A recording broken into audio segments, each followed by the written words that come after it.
उपाध्यक्ष महोदय, आपने मुझे देश की विकास की स्थिति पर बोलने के लिए मौका दिया। महोदय, विकास तब होता है जब देश की लीडरशिप, देश के लीडर का विजन, देश के लीडर की देश में और बाहर स्वीकार्यता और इच्छा शक्ति, ये कई कारक हैं जब होते हैं तब देश विकास करता है। और जब से 2014 से मोदी जी की गवर्नमेंट आई तो हमें एक ऐसा लीडर मिला जिसमें सभी गुण हैं और सबसे बड़ी देश विदेश में उनकी स्वीकार्यता है। उपाध्यक्ष महोदय, एक महत्वपूर्ण इशू होता है जिस पर शायद अब तक किसी माननीय सांसद ने उसको कवर नहीं किया, और वो होती है देश की कानून व्यवस्था। जब आपकी कानून व्यवस्था चाक चौबंद रहती है, देश की सीमाएं सुरक्षित रहती हैं, बम ब्लास्ट नहीं होते हैं जैसा कि यूपीए सरकार में होती रहती थी। महोदय, बहुत लंबी लिस्ट है। इस देश में जो विदेशी शक्तियां थीं वो भारत की प्रगति को देख नहीं पा रही थीं, और उस समय की जो लीडरशिप थी मोदी गवर्नमेंट के पहले, महोदय, देश में ब्लास्ट होते थे। Jaipur blast, Ahmedabad German bakery blast, Hyderabad Buddha park blast, Guwahati blast, Modi ji की हुंकार रैली में 2013 में पटना ब्लास्ट। महोदय, हमारे स्टेट में बनारस जो तीर्थ स्थल है, शीतला घाट ब्लास्ट, दशाश्वमेध घाट ब्लास्ट, संकट मोचन ब्लास्ट, कचहरी ब्लास्ट, ये तमाम ब्लास्ट से पूरा देश थर्राता था। महोदय, मैं केवल दो पर केंद्रित करूंगा, और वो है कि आतंकवादियों ने हमारे तीर्थस्थल, हमारे पर्यटन स्थल, हमारे इकोनॉमिक केंद्र, उनको निशाना बनाया। महोदय, दिल्ली जो राजधानी है, महोदय, यहाँ 29/10/2005 को सरोजनी नगर पहाड़गंज में आतंकवादी घटना हुई थी। धनतेरस के 2 दिन पहले महोदय यहाँ करीब 70 लोग मारे गए थे। इसी दिल्ली में महोदय हाईकोर्ट में ब्लास्ट हुआ था। 7/9/2011 को 15 लोग मारे गए थे, कोर्ट भी सुरक्षित नहीं था। यूपी में भी कचहरी ब्लास्ट हुआ था 2007 में, वो था बनारस, अयोध्या, लखनऊ। महोदय, दिल्ली में फिर 13/9/2008 को ब्लास्ट हुआ था बटला हाउस के एक हफ्ता पहले, और इसमें 30 लोग मारे गए थे। महोदय, जामा मस्जिद 19/9/2010 को ब्लास्ट हुआ था। उस समय कॉमनवेल्थ गेम था देश में। यूपी में 30 नवंबर को अयोध्या मामले में हाईकोर्ट का जजमेंट आना था। मैं ही उस समय प्रदेश का एडीजी लॉ एंड ऑर्डर था। सेंसिटिव थी हमारी स्थिति, और उस समय जामा मस्जिद के पास उन्होंने एक ताइवानीज बस, उस पर फायर किया, घायल हुए। उसके बाद थोड़ी देर बाद जब मीडिया पुलिस सब पहुंच गई तब उन्होंने एक कार में ब्लास्ट किया। ईश्वर की कृपा रही, उसमें आग लगी। ब्लास्ट नहीं होता, नहीं तो 200-250 लोग मारे जाते। क्या था उनका?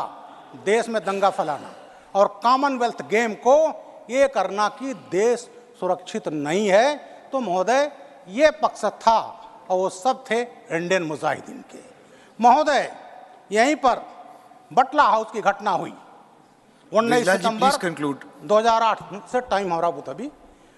बटला हाउस में जो घटना हुई उसमें मारा गया यातिफ अमीन, इंडिया कमांडर था नॉर्थ इंडिया का। और जितने देश में ज़्यादातर ब्लास्ट हुए उसमें आजमगढ़ मॉड्यूल जो हमारे प्रदेश में स्थित है वो ज़्यादातर जिम्मेदार था, और उसका साथी साजिद मारा गया। महोदय, जब ये घटनाएं हुई तो हमारी बंगाल की एक चीफ मिनिस्टर, वो भी समाजवादी पार्टी के एक नेता थे, गए वहाँ। उन्होंने कहा अगर ये झूठा नहीं है जिसमें इंस्पेक्टर शर्मा मारे गए थे तो मैं राजनीति से इस्तीफा दे देता। महोदय, इसी दिल्ली में, इसी पार्लियामेंट के सामने कुछ मीटर दूर 13/1/2001 को यहाँ पर हमला हुआ था जैसे मोहम्मद का। महोदय, हमारे 9 कर्मी, सचिवालय कर्मी और पुलिस सीआरपी के मारे गए थे। अभी हम लोग 13 तारीख उनको श्रद्धांजलि देंगे। जगदीश प्रसाद यादव, मातबर सिंह नेगी, कमलेश कुमारी, नानक चंद, रामपाल, ओम प्रकाश जी, ब्रिजेंद्र सिंह जी और घनश्याम और देशराज जी। तो महोदय, ये ब्लास्ट होते थे। दूसरा टारगेट किया इन्होंने मुंबई को 93 में टारगेट किया गया, जब दाऊद इब्राहिम ने मार्च 93 में ब्लास्ट किए और उस ब्लास्ट में मुंबई में 257 लोग मारे गए। महोदय, इसी पर मैं कहना चाहता हूँ, 257 मारे गए। और महोदय, उस समय जो मुख्यमंत्री थे 1993 में, जानते उन्होंने क्या कहा? जब ब्लास्ट हुआ, उन्होंने कहा था एलटीटी का काम है, कहीं उनके वोट बैंक पर असर ना पड़े। महोदय, 26/11 हम सभी जानते हैं, लश्कर तोयबा का हमला था। उसमें 2 IPS अफसर हमारे और मेजर उन्नी कृष्णन, 15 पुलिसकर्मी मारे गए थे, 26 विदेशी मारे गए थे। पूरे दुनिया में हाहाकार मच गया था। महोदय, उसको भी कांग्रेस पार्टी ने झुठलाने की कोशिश की। एक बड़े नेता कांग्रेस के, मैं नाम लेना नहीं चाहता, बिजलाल जी प्लीज कंक्लूड। प्लीज, हमारे पास टाइम बहुत बड़ा है। Other speakers also. जी, तो उन्होंने किताब लिखवाई अजीज बर्नी से कि 26/11 ये साजिश है RSS की।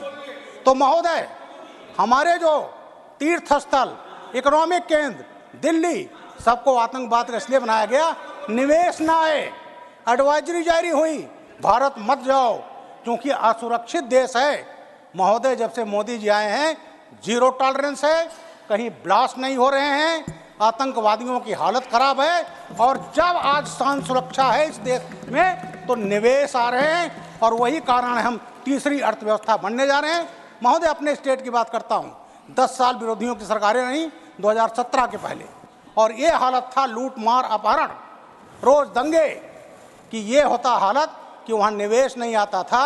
वहाँ के मुख्यमंत्री जी दिल्ली और बॉम्बे में करते थे। अभी पिछले साल योगी जी ने जो किया निवेश सम्मेलन, महोदय, 36 लाख करोड़ का निवेश उत्तर प्रदेश में आया, और उसका कारण है वहाँ की कानून व्यवस्था। तो महोदय, नटसल में कहना है, क्योंकि देश की कानून व्यवस्था धन्यवाद, धन्यवाद बिजलाल जी, इसलिए विदेश धन्यवाद।